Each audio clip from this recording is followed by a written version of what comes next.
बोलो गौरी गौरा की जय। दया माया राखे रहो, आईनी तू हर गाँवबा, काटा झन गड़बो दीदी,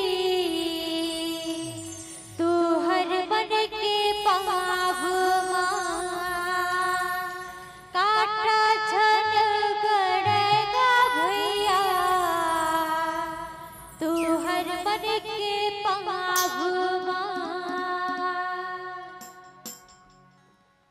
दया माया राखे रहो, दया माया राखे रहो, आईनी तू हर गाँवबा,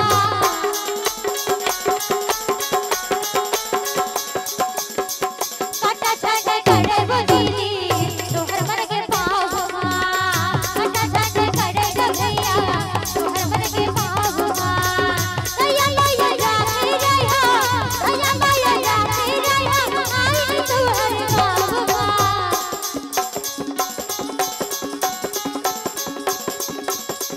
काटा झन गड़बो दीदी, तू हर मन के पावमा, काटा झन गड़ेगा भैया, तू हर मन के पावमा। किसने वो राधा धीरे धीरे आना, किसने बात दो आशीष हो, भगवान भगत के मंदिरमा। किसने वो राधा धीरे धीरे आना, किसने बात दो आशीष हो, भगवान भगत के मंदिरमा। भगवान भगत के मंदिरमा, भगवान भगत के मंदिरमा, भगवान भगत के मंदिरमा, भगवान भगत के मंदिरमा।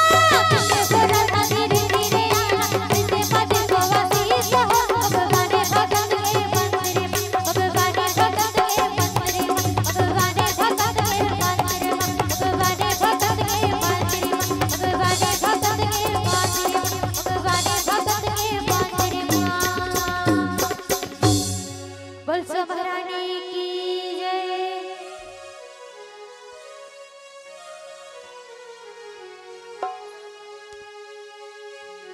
ला ला ला ला ला ला ला ला ला ला ला ला ला ला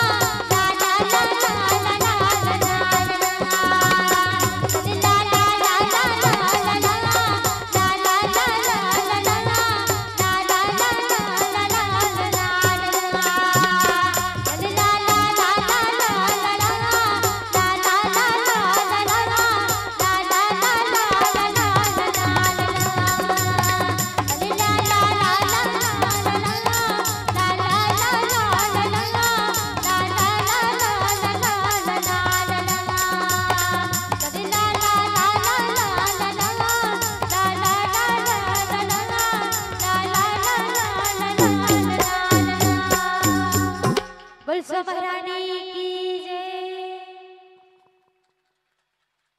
ये तालियों की आवाज बहुत कम है।